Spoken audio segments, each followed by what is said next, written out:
आज हम मुद्रा का महत्व या लाभ पढ़ेंगे। मुद्रा का महत्व या लाभ।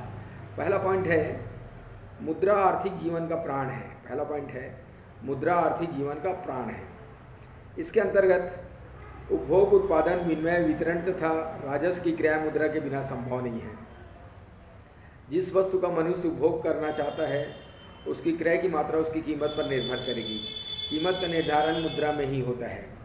प्रत्येक व्यक्ति अपने उपभोग की मात्रा उसकी आय पर निर्भर करती है और आय का अनुमान मुद्रा में होता है।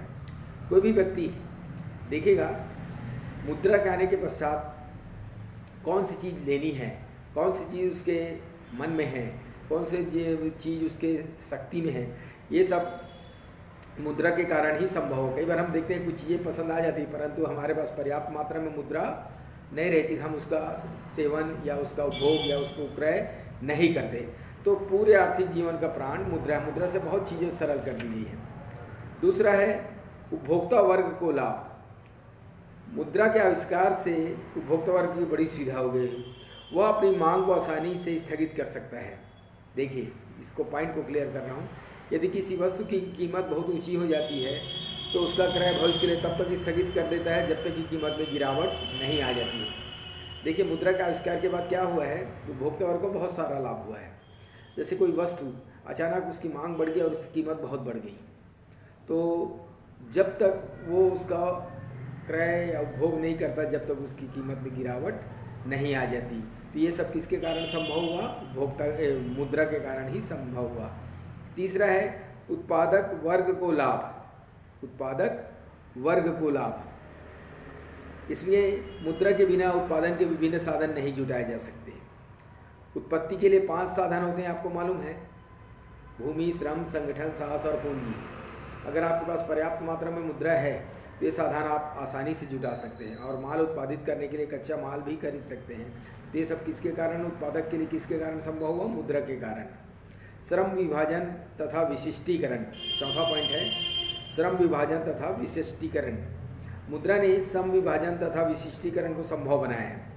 प्रत्येक उत्पादन कार्य को विभिन्न विधियों में विभक्त करके उन्हें भिन्न भिन्न श्रम समूह को नियोजित किया जाता है और इनका पारितोषिक या मजदूरी मुद्रा के रूप में ही किया जाता है। अब देखिए, दो व्यक्ति को यदि मुद्रा का आविष्कार नहीं होता, दो व्यक्ति को यदि आप काम पर रखते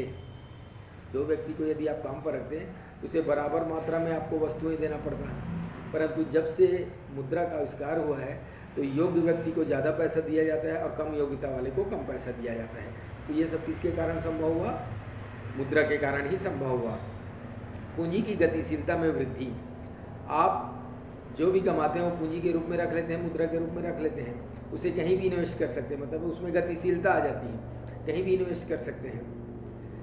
तो ये मुद्रा के कारण ही संभव हुआ है। नेक्स्ट, वस्तु विनिमय प्रणाली के दोष को दूर होना। वस्तु विनिमय प्रणाली में जो जो चीज़ें दोष के रूप में थी, जैसे एक था विभाजन की समस्या, बचत में असुविधा, और एक था जो भी उसके दोष थे, वो सब दोषों को दूर किया गया मुद्रा के आविष्कार के बाद। वो सारे दोष दूर हो गए। मुद्रा का जैसे ही आविष्कार हुआ तो वस्तु विनिमय प्रणाली के जितने भी दोष थे वो सब खत्म हो गए। भावी सौदों का संभव होना। नेक्स्ट 7वां पॉइंट है भावी सौदों का संभव होना। मुद्रा के आविष्कार के कारण ही भविष्य के जो सौदे हैं वो संभव हो गए हैं। ऐसे सौदों का विशेष महत्व है। अग्रिम सौदों की कीमत के निर्धारण में वर्तमान में होता है तथा माल की सुपुर्दी व भुगतान भविष्य में किया जाता है।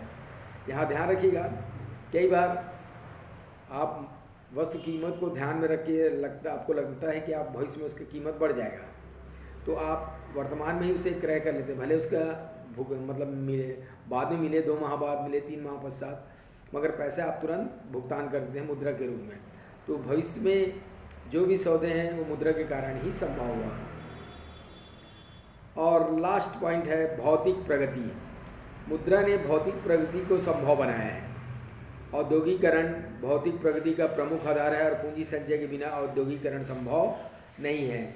पूंजी संचय मुद्रा द्वारा ही हो सकता है। इस प्रकार सारी भौतिक प्रगति का केंद्र बिंदु मुद्रा ही है। तो ये हुआ आज मुद्रा का महत्व या लाभ।